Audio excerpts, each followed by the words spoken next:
Hello everyone, welcome you all to Cognizance IAS. इस series में हम इंडियन इकोनॉमी के ऑलमोस्ट 500 ऑब्जेक्टिव क्वेश्चन को डिस्कस करेंगे जो विकास सर के द्वारा बनाया गया है और उन्हें सॉल्व करने के बेटर अप्रोच को सीखेंगे। तो यहाँ टॉपिक दिए हुए हैं जिनके क्वेश्चंस को हम डील करेंगे, साथ ही इंपॉर्टेंट टर्म्स को भी समझेंगे।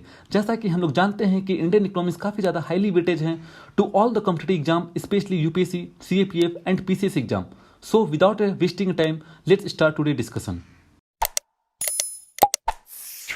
Today we will discuss the most important topic like about the Reserve Bank of India, exchange rate,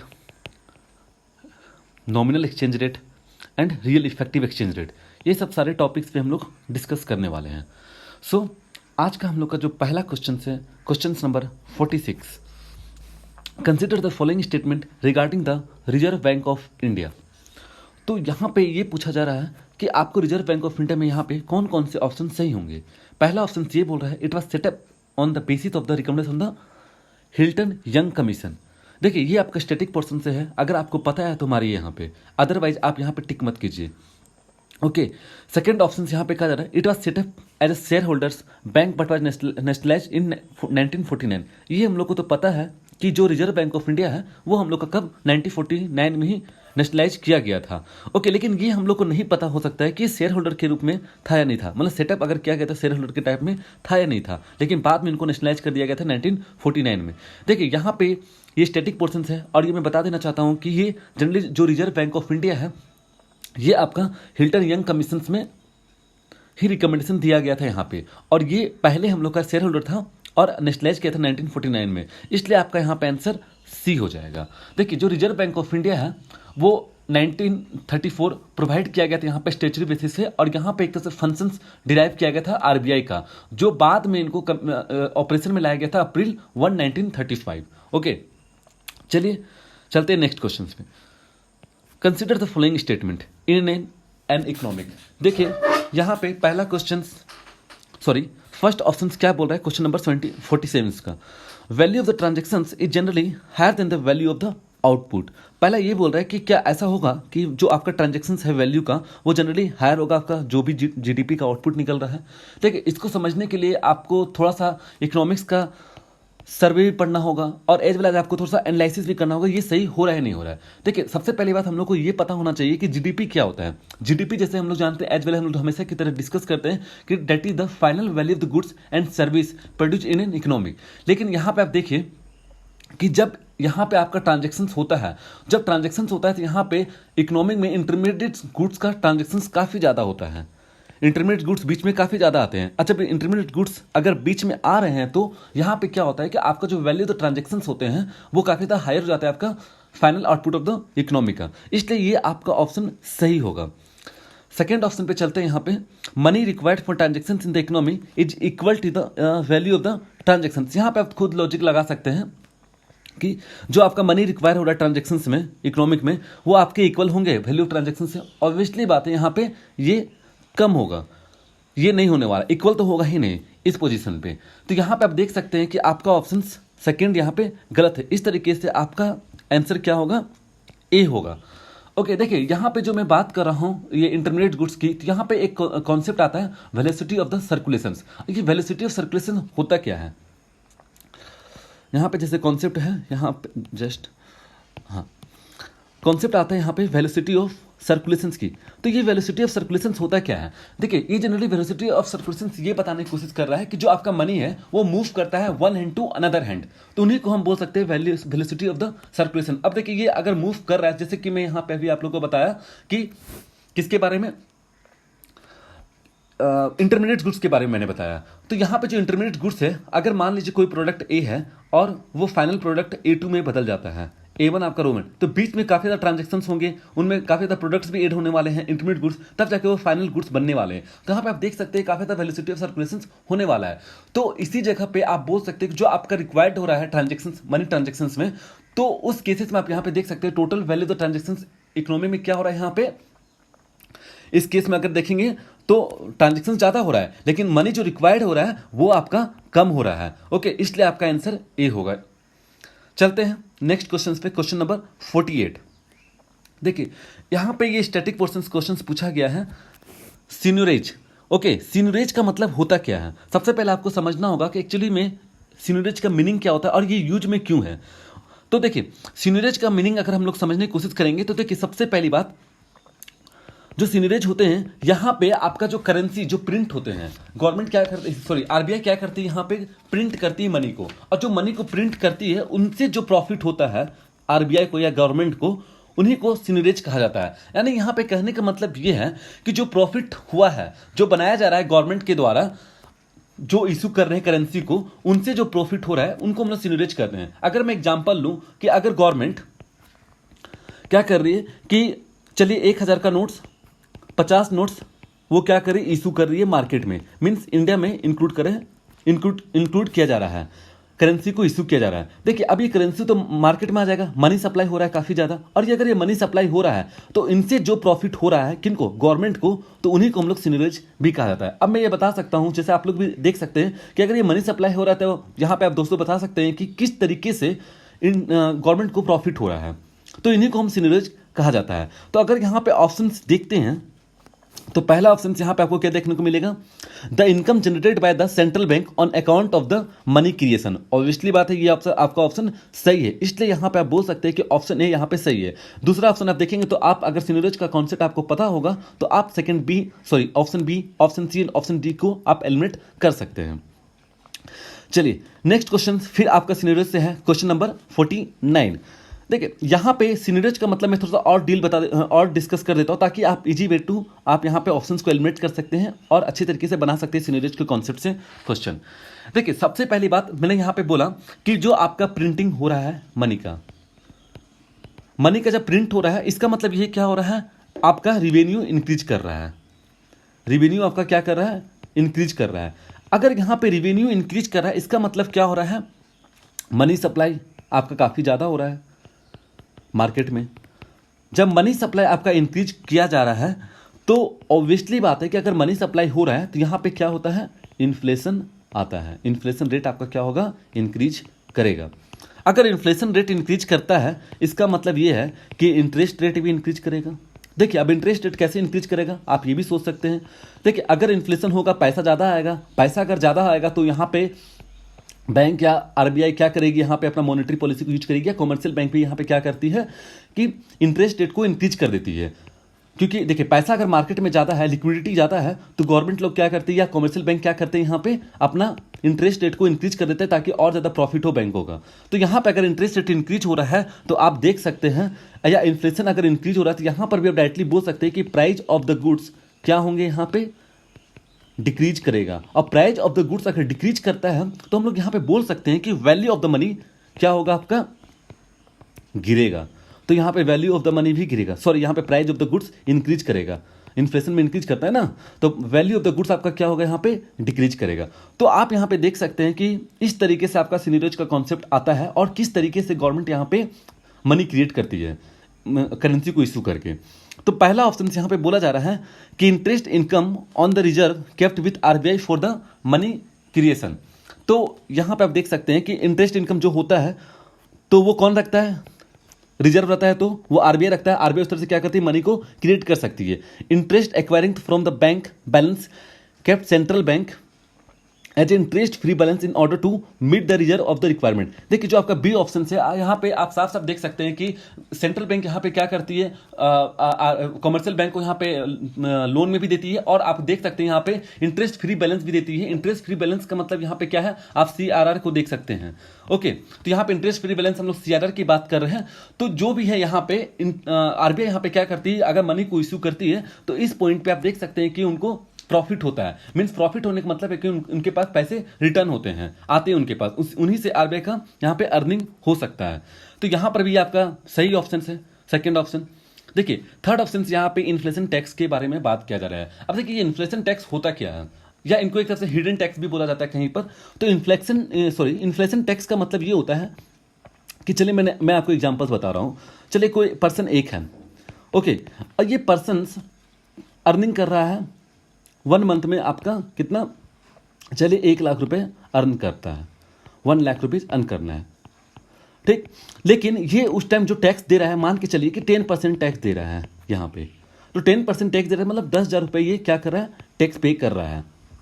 लेकिन अगर मैं बोलूं कि यही पर्सन अगर इन्फ्लेशन बढ़ जाता है तो 10 लाख की जगह वो कितना कमा रहा है, 2 लाख कमा रहा है। काफ़ी ज़्यादा बोल दिया मैंने, इन्फ्लेशन मैंने यहाँ पे डायरेक्टली काफ़ी ज़्यादा इंक्रीज कर दिया है। तो चलिए कोई बात नहीं। तो यहाँ पर भी आपका इंटरेस्ट रेट आपका क्या होगा, 10% ही रखा जा रहा है। तो अब यहाँ पे आप देख सकते हैं 20,000 वो क्या करेगा, पे करेगा टैक्स। पहले 10,000 पे करता था, लेकिन अब कितना पे कर रहा है, 20K, मतलब 20,000 टैक्स, सॉरी 20,000 रुपीज वो क्या कर रहा है, पे कर रहा है टैक्स के रूप में। ठीक, तो यहाँ पे आप देख सकते हैं कि जो आपका इन्फ्लेशन टैक्स है, यहाँ पे देख सकते हैं हिडन टैक्स है। पहले तो 10,000 पे करता था, लेकिन अब वो 20,000 पे कर रहा है। अगर गवर्नमेंट अगर इसी तरह मनी करेंसी अगर इशू करती है तो ऑब्वियसली बात है ये लोग ज़्यादा पे करेंगे। जैसे आप देखते होंगे कि मतलब जैसे हम लोग बचपन में बोलते थे कि 100 रुपये में बहुत सारे सामान मिल जाता था, लेकिन अब 100 रुपये में काफ़ी कम सामान मिलता है। तो हम लोग अगर 100 की जगह पर अगर हम लोग 1,000 लेते हैं तो ऑब्वियसली बात है 100 में जितना टैक्स पे करते थे उस टाइम कम क्या करते थे, लेकिन अब 1,000 में हम लोग क्या करते हैं, यहाँ पे थोड़ा सा ज़्यादा अमाउंट टैक्स ग्रुप में पे करते हैं, जैसे इनडायरेक्ट टैक्स हो गया आपका। ओके, तो इस तरह से क्या करती है गवर्नमेंट, मनी को क्रिएट करती है प्रिंट करके। ओके, इस तरीके से आप देख सकते हैं कि यहाँ पे ऑप्शन आपका क्या हो जाएगा, 49 का डी। चलते हैं नेक्स्ट क्वेश्चन में, question number 50। If country has packed fixed but adjustable exchange rate then consider the following statement. देखिए, अगर मैं यहाँ पे आप लोगों को थोड़ा सा एक्सचेंज रेट के बारे में थोड़ा समझा देता हूँ, फिर उसके बाद क्वेश्चंस को डिस्कस करूंगा धीरे धीरे, क्योंकि यहाँ पे मैक्सिमम क्वेश्चन इसके बाद आपका एक्सचेंज रेट से ही रिलेटेड आएगा। देखिए, एक्सचेंज रेट आपका क्या होता है, जनरली हम लोग एक्सचेंज करते हैं, मनी करेंसी को देखते हैं यहाँ पे, और यहाँ पे जब आपका एक्सचेंज रेट होते हैं 3 टाइप्स के होते हैं। पहला होते हैं आपका फिक्स्ड रेट सिस्टम। ओके, और ये जो फिक्स रेट सिस्टम होता है ये कौन कंट्रोल करता है, आपका सेंट्रल बैंक डिसाइड करती है यहाँ पे। सेकंड आप यहाँ पे देख सकते हैं कि फ्लोटिंग रेट सिस्टम होता है। ओके, फ्लोटिंग रेट सिस्टम यहाँ पे आपका कौन डिसाइड करता है, मार्केट डिटरमाइंड होता है। मार्केट डिटरमाइंड में आप यहाँ पे देख सकते हैं कि मार्केट डिटरमाइंड किस पे डिपेंड करता है, वो डिमांड एंड सप्लाई पे डिपेंड करता है। थर्ड आप यहाँ पे देख सकते हैं कि मैनेज फ्लोटिंग रेट सिस्टम। देखिए, manage floating rate system manage floating rate system ये जनरली आपका मार्केट डिटरमाइंड तो होता है, लेकिन यहाँ पे आप देख सकते हैं कि सेंट्रल बैंक यहाँ पे क्या करेगी, जैसे आरबीआई यहाँ पे क्या करेगी, इंटरवेन करेगी अगर वोलेटिलिटी आपका काफ़ी ज़्यादा इंक्रीज हो रहा है। मीन्स अगर बोल सकते हैं कि प्राइस अगर आप देख सकते हैं रुपीज आपका काफ़ी ज़्यादा नीचे ऊपर हो रहा है, तो यहाँ पे सेंट्रल बैंक क्या करती है, इंटरवेन करना स्टार्ट कर देती है। और किस थ्रू इंटरवेन करती है, ये सेलिंग और परचेज करना स्टार्ट कर देती है फॉरेन करेंसी को। ओके, अगर मान के चलिए कि काफ़ी ज़्यादा इंपोर्ट हो रहा है फॉरेन करेंसी, मतलब फॉरेन करेंसी इंडिया में काफ़ी ज़्यादा आ रहा है, तो ऑब्वियसली बात है यहाँ पे डिप्रिसिएशन होगा, किनका, रुपीज का डिवैल्यूएशन हो जाएगा। यहाँ पे डिवैल्यूएशन और डिप्रिसिएशन में दोनों में अंतर है, थोड़ा सा मैं बता देता हूँ डिवैल्यूएशन एंड डिप्रिसिएशन में क्या अंतर है। देखिए, डिवैल्यूएशन का मतलब वो होता है अगर कंट्री खुद से अपने करेंसी का वैल्यू को डाउन करती है, ओके, तो उनको डिवैल्यूएशन करते हैं। और डिप्रिसिएशन यहाँ पे कंट्री खुद के अपने करेंसी को वैल्यू को डाउन नहीं करती है। यहाँ पे क्या होता है, मार्केट डिटरमाइन होता है या डिमांड एंड सप्लाई पे डिपेंड करता है कि किनका करेंसी डाउन हो रहा है। दोनों केसेस में यहाँ पे बोल सकते हैं कि डिवैल्यूएशन डिप्रिसिएशन में यहाँ पे करेंसी का जो वैल्यू होता है वो डिक्रीज करता है, लेकिन डिप्रिसिएशन के केस में यहाँ पे क्या होता है, ये इंटरनेशनली डिपेंड होते हैं, मार्केट डिटरमाइंड होते हैं एंड डिमांड एंड सप्लाई पे डिपेंड करता है। लेकिन डिवैल्यूएशन आपका यहाँ पे क्या हो रहा है, ये गवर्नमेंट डिसाइड करती है कि हम अपने करेंसी को यहाँ पे करेंसी का वैल्यू गिराना है या नहीं गिराना है। जैसे चाइना हमेशा क्या करता है यहाँ पे कि अपने करेंसी को हमेशा गिरा देता है, और गिराने के पीछे रीजन ये है, मीन्स अगर चाइना जैसे कि अपनी जो करेंसी अपनी वैल्यू यहाँ पे जो करेंसी की जो वैल्यू होती है वो डाउन होते हैं, तो यहाँ पे आप देख सकते हैं कि एक्सपोर्ट काफ़ी ज़्यादा होता है, और चाइना अक्सर ये किया करता है मतलब अपने एक्सपोर्ट को इंक्रीज करने के लिए। ओके, तो वही चीज़ यहाँ पे मैंने बोल रहा हूँ कि जो मैनेज फ्लोटिंग रेट सिस्टम है आपका वो मार्केट डिटरमाइंड होता है, और यहाँ पे गवर्नमेंट क्या करती है, आरबीआई क्या करती है, वो किस तरीके से मैनेज करती है यहाँ पे selling and purchase of foreign currency से रिलेटेड। तो यहाँ पे आप देख सकते हैं कि जो मैनेज फ्लोटिंग रेट सिस्टम है, यहाँ पे आरबीआई या बोल सकते हैं इंडिया एंड चाइना काफ़ी ज़्यादा इस रूल्स को फॉलो करते हैं, जबकि आपका फ्लोटिंग रेट सिस्टम है ऑल ओवर द वर्ल्ड में कहीं कहीं पे फ्लोटिंग रेट सिस्टम को यूज किया था। फिक्स रेट सिस्टम कहीं कहीं पे यूज था, लेकिन ना के बराबर ही यूज होता है अब। ओके, तो ये रहा आपका एक्सचेंज रेट। देखिए, एक्सचेंज रेट में भी आपका बहुत सारा पॉइंट आता है, जैसे आपका नॉमिनल एक्सचेंज रेट आता है, रियल एक्सचेंज रेट आता है, आपका रियल इफेक्टिव एक्सचेंज रेट आता है, नॉमिनल इफेक्टिव एक्सचेंज रेट आता है। ये सब सारे रेट सिस्टम आते हैं और इन सबके काफ़ी डिफरेंट मीनिंग होते हैं। चलिए डिस्कस करते हैं नेक्स्ट टू नेक्स्ट क्या होता है nominal exchange rate, real effective exchange rate. देखिए अगर मैं यहाँ पे क्वेश्चंस के अकॉर्डिंग में चलता हूँ, इनको क्वेश्चंस के अकॉर्डिंग मैं समझाने की कोशिश करता हूँ।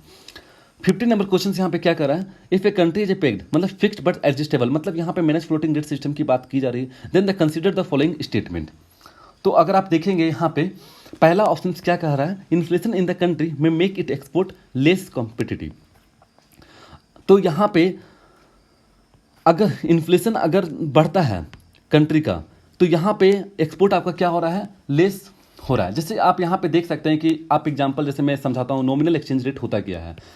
यहाँ पे अगर नॉमिनल एक्सचेंज रेट की बात करूँ, जैसे अभी के रेट में अगर मैं बोलूँ तो $1 इक्वल टू क्या होता है यहाँ पे 24.56 है। अगर जुलाई 2020 की मैं बात अगर कर रहा हूँ तो $1 इक्वल टू 75, मैं अप्रॉक्सीमेटली यहाँ पे 75 ले लेता हूँ इजी कैलकुलेशंस के लिए। तो यहाँ पे इसको क्या बोला जाता है, नॉमिनल एक्सचेंज रेट बोला जाता है। नॉमिनल एक्सचेंज रेट का मतलब ये होता है कि how many rupees can be purchase इन एक $1। तो यहाँ पे आप देख सकते हैं कि यहाँ पे जो मैं बात कर रहा हूँ नॉमिनल एक्सचेंज रेट का, ये जनरली कंपेयर करता है currency of the two country. Nominal exchange rate यहाँ पे क्या कर रहा है, कंपेयर कर रहा है आपका currency of the two country का। ओके तो यहाँ पे आप देख सकते हैं कि जनरली यहाँ पे जो भी कंपेयर किया जाता है price of the basket of goods with, sorry ये जनरली आपका परचेजिंग पावर पैरिटी में इसको यूज करते हैं, लेकिन यहाँ पे जो आपका नॉमिनल एक्सचेंज रेट होता है जनरली यहाँ पे देखते हैं कि जो कंपेयर किया जाता है वो प्राइस ऑफ द करेंसी के साथ इनको कंपेयर किया जा रहा है।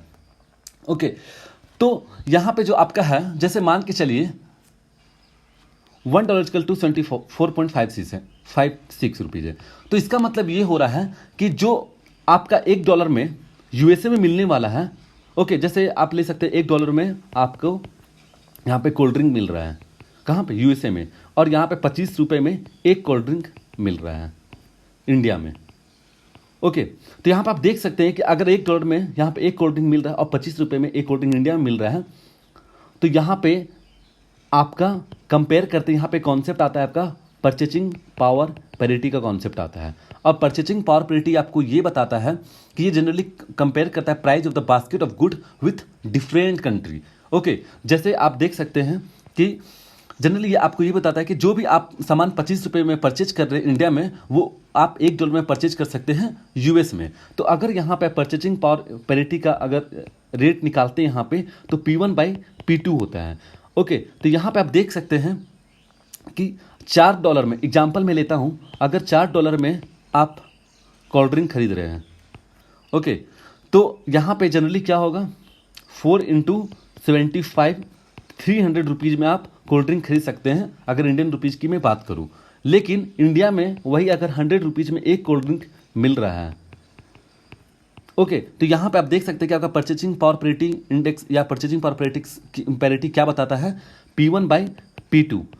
तो यहाँ पे आप देख सकते हैं कि 100 रुपीज़ बाई $4, तो आप 25 रुपीज़ $1 यहाँ पे कंपेयर कर सकते हैं। और देखिए जो आपका परचेजिंग पावर पैरिटी इंडेक्स होता है ये आपका, ये डिफरेंट कंट्री के साथ होता है, डिफरेंट कंट्री के साथ डिफरेंट वैल्यू होता है। जैसे अगर मैं एग्जांपल लूँ, एक और एग्जांपल अच्छे तरीके से आपको समझाने की कोशिश करूँ। देखिए आप लोग सुनते होंगे कि काफ़ी ज़्यादा IIT से 1 करोड़ का पैकेज जाता है।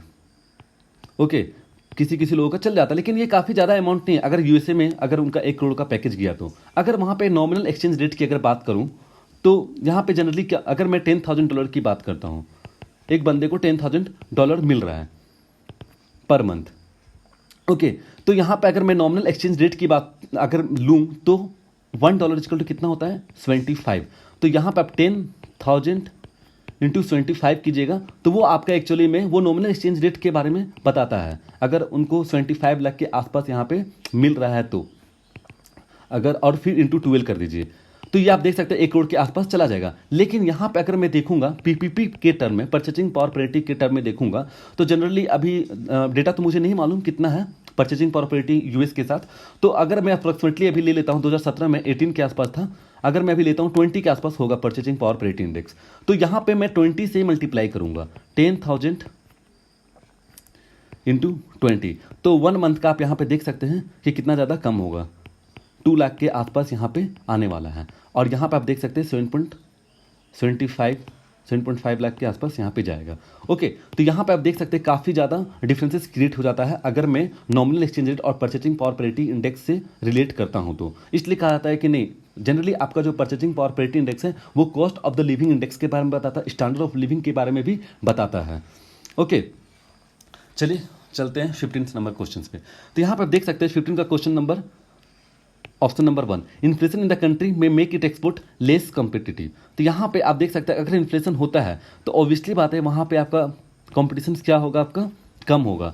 If the country devalues it currency in proportion to the inflation then it exports में रिमेन कॉम्पिटिटिव। अभी जैसे मैंने आपको बताया यहाँ पे कि अगर करेंसी किसी भी कंट्री का करेंसी अगर गिरता है तो वहाँ पे एक्सपोर्ट काफ़ी ज़्यादा इंक्रीज करता है और कॉम्पिटिटिवनेस भी इंक्रीज करता है। अगर मैं एग्जांपल के रूप में अगर बोलूँ कि अगर इंडिया का करेंसी अभी 75 है और यहाँ के अगर मान के चले आरबीआई गवर्नमेंट या यहाँ की जो गवर्नमेंट है वो अपनी करेंसी को डिवैल्यूट कर देती है, मतलब अपनी करेंसी की वैल्यू को गिरा देती है, तो चलिए 80 रुपीज़ में कर दी, तो ऑब्वियसली बात है जो 75 रुपीज़ $1 थे अब 80 रुपीज़ $1 हो गया। तो यहाँ पे जो मार्जिन हो रहा है वह कितने रुपीज़ का हो रहा है, 5 रुपीज़ का मार्जिन हो रहा है। तो ऑब्वियसली बात है यहाँ पे एक्सपोर्ट क्या होगा, इंक्रीज करेगा, क्योंकि यहाँ पे आपका देख सकते हैं कि रुपीज़ काफ़ी ज़्यादा आएगा और डॉलर भी काफ़ी ज़्यादा यहाँ पे आएगा।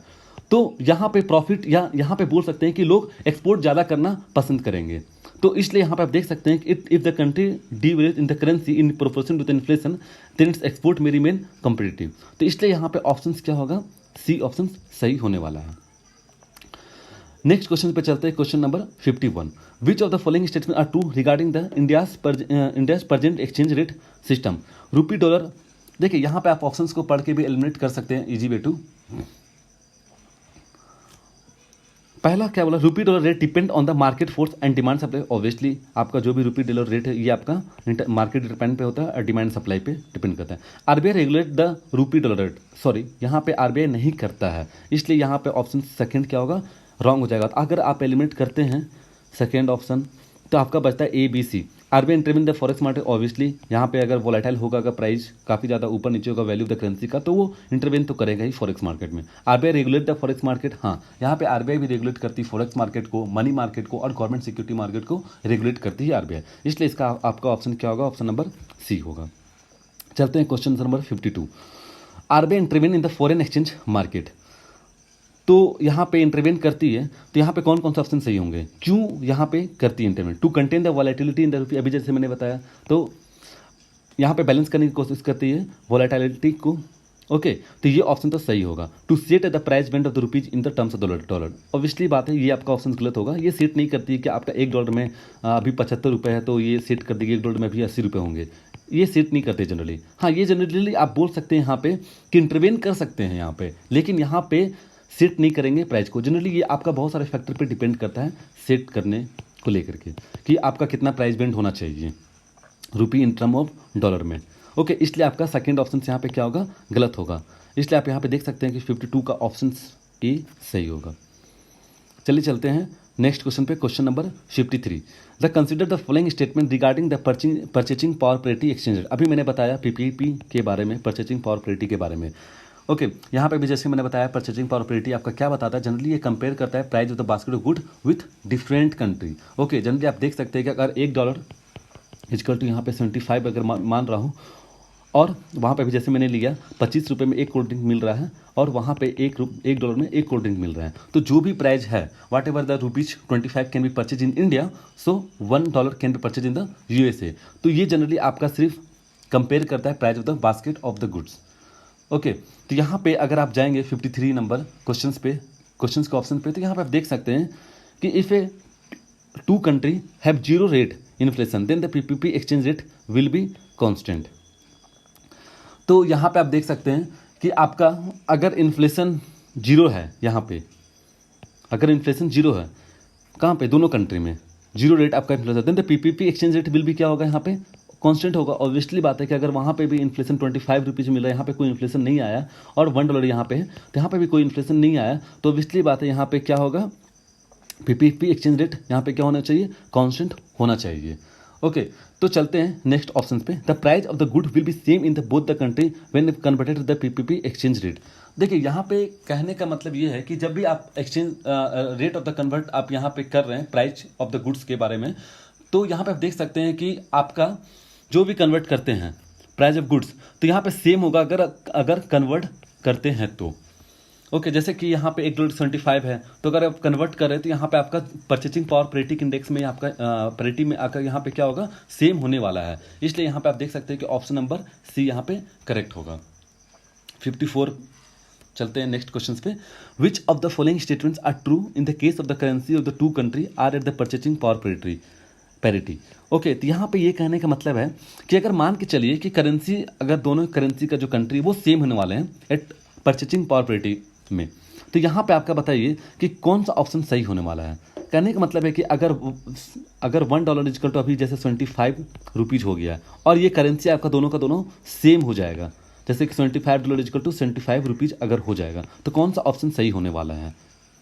तो देखिए, PPP exchange rate is equal to the nominal exchange rate. तो ऑब्वियसली बात है कि अभी हम लोग मान रहे हैं कि 25 रुपीज़ पर $1 होता है, लेकिन यहाँ पे अगर दोनों का दोनों करेंसी का सेम रहेगा तो ऑब्वियसली बात है कि पीपीपी एक्सचेंज रेट हमारा क्या हो जाएगा, इक्वल हो जाएगा नॉमिनल एक्सचेंज रेट से। और अभी हमारा नॉमिनल एक्सचेंज रेट क्या है, $1 equal to 75 rupees approximately according to July 2020। चलते हैं, PPP exchange rate is equal to real exchange rate. Obviously बात है कि यहाँ पे जो रियल एक्सचेंज रेट की बात करेंगे इन्फ्लेशन के साथ एडजस्ट होता है। या अब यहाँ पे बोल सकते हैं कि अगर मैं रियल एक्सचेंज रेट की अगर मैं बात करूँ तो रियल एक्सचेंज रेट और नॉमिनल एक्सचेंज रेट ये दो टर्म यहाँ पे आते हैं। जैसे मैंने real nominal exchange rate already discuss कर दिया है, तो रियल एक्सचेंज रेट होता क्या है। देखिए, रियल एक्सचेंज रेट यहाँ पे आपका price of the good of the to currency के बारे में यहाँ पे डिस्कस करता है। ओके, और जनरली आपका नॉमिनल एक्सचेंज रेट आपका क्या करता है, प्राइस ऑफ द करेंसी के बारे में, मतलब कंपेयर करता है आपका करेंसी के बारे में, कंपेयर करता है कि टू डिफरेंट करेंसी के बारे में। और रियल एक्सचेंज रेट आपका जो आपका फॉर्मूला होता है, यहाँ पे देख सकते हैं कि price in the USA by price in India into nominal exchange rate. तो ये आपका फॉर्मूला होता है आपका रियल एक्सचेंज रेट का। तो यहाँ पे आप देख सकते हैं कि आपका यहाँ पे जो कंपेयर किया जाता है price of the goods of the to different country के बारे में यहाँ पे देखा जा रहा है रियल एक्सचेंज रेट में। और रियल इफेक्टिव एक्सचेंज रेट आपका क्या होता है, वो आपका वेटेड एवरेज पे डिपेंड करता है, वो मैं आगे आपको डिस्कस करूंगा, nominal effective exchange rate and real effective exchange rate. तो ऑब्वियसली बात है कि nominal exchange rate is equal to real exchange rate, ये तो आपका होगा ही नहीं option. PPP nominal real are the rate are become equal, ये भी आपका नहीं होने वाला है, इसलिए आपका 54 का ए नंबर सही होगा।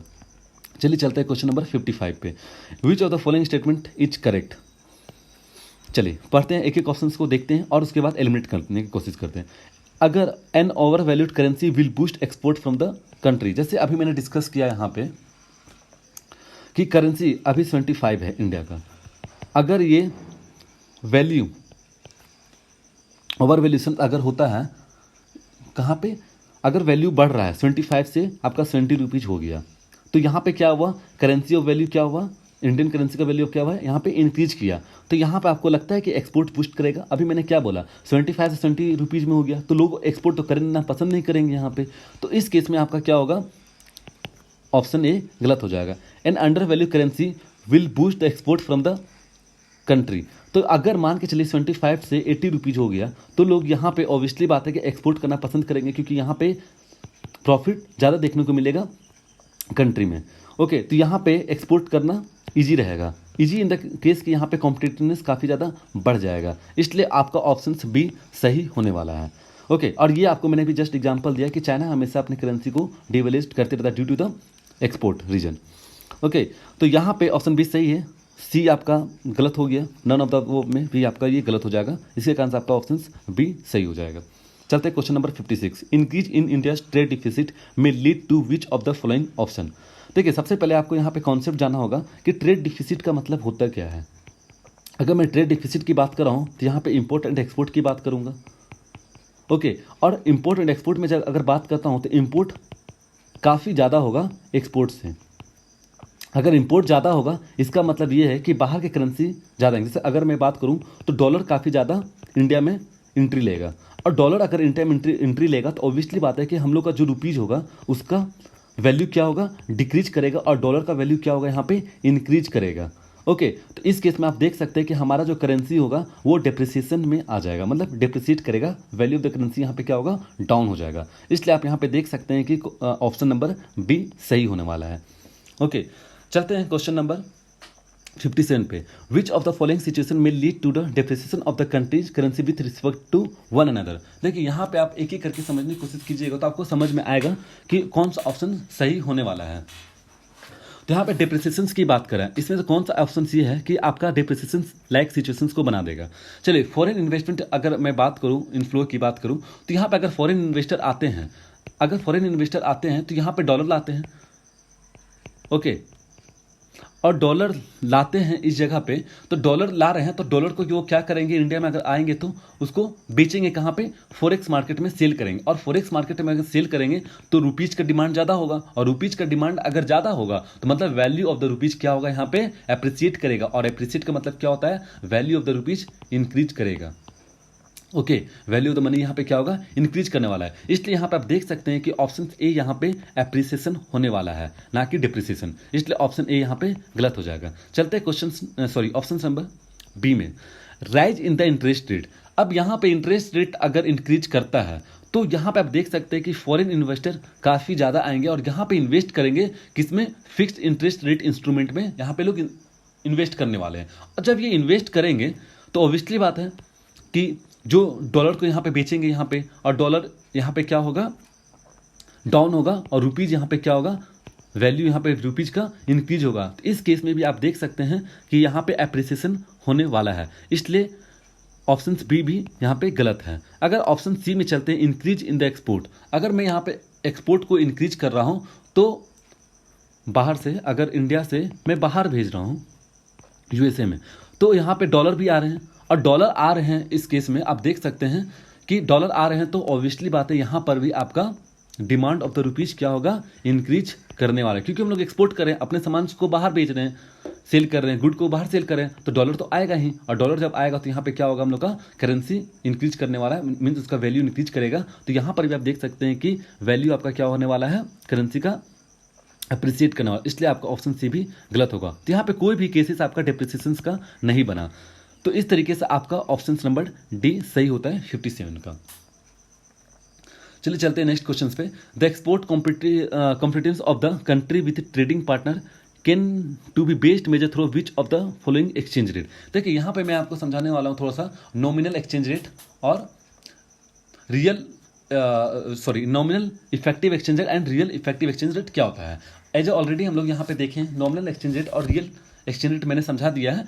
तो देखिए जो भी आपका नीर, nominal effective exchange rate and real effective exchange rate, इनका कॉन्सेप्ट क्या होता है। अभी मैंने एक्सचेंज रेट की बात की यहाँ पे, देखिए नीर और रीर में आपका अगर ट्रेड बेस पे देखें तो यहाँ पे डिफरेंट करेंसी के साथ हम लोग ट्रेड करते हैं। अगर बायलैटरल एक्सचेंज रेट की बात करें, जो मैंने देखा वहाँ पे डिफरेंट कंट्री के साथ किस तरीके से एक्सचेंज रेट की बात किया जाता है। परचेसिंग पावर पेरिटी इंडेक्स के बारे में हम लोग जाना। यहाँ पे हम लोग 6 करेंसी लेते हैं आपका ट्रेड बेस्ड में, जो टॉप 6 करेंसी होते हैं, और 36 करेंसी इंडिया यूज करता है आपका नीर एंड रीर में, trade base and export base में, trade base and export based में।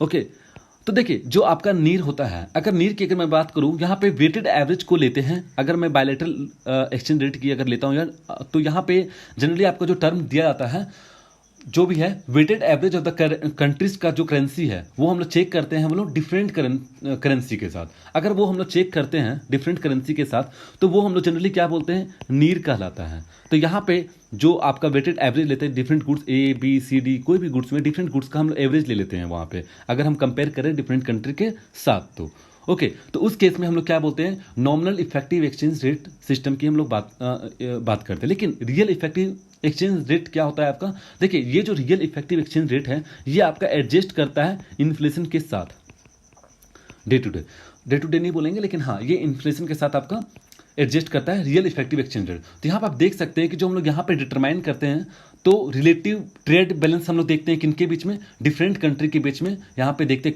कंट्री के करेंसी को यहाँ पे चेक करते हैं विथ डिफरेंट कंट्री। तो यहाँ पे हम लोग जब एक्सचेंज रेट को यूज करते हैं with individual countries currency value with other major currency in the index में। तो अभी मैंने यहाँ पे क्या बोला कि यहाँ पे 6 करेंसी को लिए हैं और 36 करेंसी आपका ट्रेड बेस्ड एंड आपका यहाँ पे ले सकते हैं एक्सपोर्ट बेस्ड भी हो सकता है। अगर मैं बोलूँ कि हम लोग ऐसा क्यों करते हैं, रियल इफेक्टिव एक्सचेंज रेट को हम लोग इतना ज़्यादा वेटेज क्यों दे, इसका मीनिंग क्या होता है। तो अगर मैं बोलूँ रियल इफेक्टिव एक्सचेंज रेट जो होता है वो कंपेयर करता है नेशनल करेंसी का वैल्यू जो है against the weighted average of the basket of the major currency. तो यहाँ पे हम लोग जनरली यहाँ पे कंपेयर करते हैं अपने करेंसी को डिफरेंट करेंसी के साथ, और वहाँ पे जो वेटेड होते हैं उनके साथ हम लोग जो बास्केट होते हैं weighted basket of the other major currency. Okay, तो सेकंड ऑप्शन सेकंड अगर मैं पॉइंट इसमें बोलूँ, country with the largest trading relationship would typically have the largest weighted in the comparative index. तो यहाँ पे हम लोग कंपेयर करते हैं और इफेक्टिव वेट हम लोग चेक करते हैं कि हम लोग का जो करेंसी है वो कितना फ्लैक्चुएट कर रहा है इंटरनेशनल ट्रेड असेसमेंट में, इंटरनेशनल ट्रेड मार्केट में हम लोग का करेंसी कितना ज़्यादा फ्लैक्चुएट कर रहा है, इनको भी हम लोग यहाँ से पता कर सकते हैं real effective exchange rate system में। तो इस तरीके से आप देख सकते हैं कि अगर मैं बोलूँ the export competition in the country with its trading partner can be boost major through which of the following exchange rate. तो नॉमिनल एक्सचेंज रेट आपका सिर्फ तो ये ज़्यादा आपका बताएगा फिर नहीं, बहुत ईजी वे टू ये क्लियर आइडेंटिफिकेशन से नहीं कर सकता है, क्योंकि ये आपका सिर्फ नॉमिनल एक्सचेंज रेट के बारे में बताता है। रियल एक्सचेंज रेट आपका यहाँ पे प्राइस ये किसके बारे में बताता है, ये आपका बताता है price of the goods of the different country. Nominal effective exchange rate ये वेटेड एवरेज बताता है, बट ये एडजस्टेबल नहीं है इन्फ्लेशन के साथ, लेकिन आपका रियल इफेक्टिव एक्सचेंज रेट आपका बहुत अच्छे तरीके से यहाँ पे मेजर कर सकता है, इसलिए आपका ऑप्शन नंबर डी होगा। चलिए क्वेश्चन नंबर 59 पे चलते हैं। If real effective exchange rate of the country appreciate then which of the following will be true. अगर अप्रिसिएट कर रहा है आपका रियल इफेक्टिव एक्सचेंज रेट, तो यहाँ पे ऑब्वियसली यहाँ पे देख सकते हैं कि आपका जो एक्सपोर्ट कॉम्पिटिशनेस होगा वो यहाँ पे क्या होगा, रिड्यूस करेगा। अभी देखिए कैसे होता है, देखिए 59 में जरा मैं आप लोगों को 58 नंबर यहाँ पे मैं बता रहा हूँ। जैसे देखिए कि रियल एक्सचेंज रेट आपको पता है प्राइस इन द यूएसए, जैसे मैंने भी डील किया price in the USA by price in India into nominal exchange rate होता है आपका। ओके, तो यहाँ पे रियल इफेक्टिव रेट जो है आपका यहाँ पे लेते हैं वो एडजस्ट करता है इन्फ्लेशन के साथ। अगर रियल एक्सचेंज रेट आपका ग्रेटर देन 1 होता है, अगर मैं इंडिया और अगर मैं बोलूँ real exchange rate price in the USA by price in the India into nominal exchange rate, अगर इस टर्म में लेता हूँ मैं यूएसए के केस में ले रहा हूँ, तो रियल एक्सचेंज रेट अगर ग्रेटर देन 1 आता है, इस केस में हम लोग ये देखते हैं कि इंडिया जनरली यहाँ पे क्या करेगा, एक्सपोर्ट ज़्यादा करेगा। अगर आप यहाँ पे देख सकते हैं कि अभी मान लीजिए कि $1 इजकल टू, जैसे मैंने कोल्ड ड्रिंक का एग्जांपल लिया, इनटू 75, अगर नॉमिनल एक्सचेंज रेट मेरा 25 रुपीज़ पर डॉलर है तो, और यहाँ पे प्राइस क्या है एक कोल्ड ड्रिंक का 25 रुपीज़ है। ओके, तो यहाँ पे कितना है 3 आया आपका रियल एक्सचेंज रेट। तो रियल एक्सचेंज रेट यहाँ पे 3 मीन्स मोर देन 1 है, तो इंडिया यहाँ पे क्या करेगा, एक्सपोर्ट ज़्यादा करना पसंद करेगा। अगर यहाँ पे इक्वल टू 1 हो जाएगा तो यहाँ पे एक्सपोर्ट और इम्पोर्ट दोनों का दोनों स्टॉप हो सकता है। अगर लेस देन 1 हुआ तो यहाँ पे यूएसए ज़्यादा प्रीफर करेगा एक्सपोर्ट करना। ओके, तो इस केस में अगर हम देखते हैं तो एक्सपोर्ट कंपनी विल रिड्यूस यहाँ पे हो सकता है अगर अप्रिसिएट करता है तो। चलिए क्वेश्चन नंबर 60 पे चलते हैं। Consider the following statement regarding the transactions happening at the international level for the trade and financial law. तो यहाँ पे ऑप्शंस क्या कर रहे हैं, क्या बताता है, there is international authority with power to force the use of the particular currency. Obviously बात है यहाँ पे फोर्स तो ऐसा तो नहीं कर रहा है कि आप इस करेंसी को यूज करें, तो ये ऑप्शन आपका गलत हो जाएगा। अगर मैं यहाँ पे ऑप्शन को एलिमिनेट करता हूँ तो ऑप्शन ए यहाँ पे गलत होने वाला है। There is the basket of the currency which में only be use to settle the international transaction. हाँ, यहाँ पे तो होता है आपका बास्केट ऑफ द करेंसी, जैसे मैंने 6 लिया है, 36 लिया, इंडिया यूज करते हैं, ठीक। तो यहाँ पे आप देख सकते हैं कि ऑप्शन सेकेंड आपका सही होगा। Currency which maintain the stable purchasing power are generally accepted. नहीं, ऐसा नहीं होता है, और जनरली आप देखेंगे फ्री कन्वर्टेबल करेंसी होगा आपका, जनरली एक्सेप्ट किया जाता है, तो आपका ऑप्शन 4 सही होगा। इसलिए आप देख सकते हैं question number option third and fourth. So this is the end of today's discussion. Hope you like it. For any query just visit our Telegram group. Stay connected, stay safe. Thank you very much.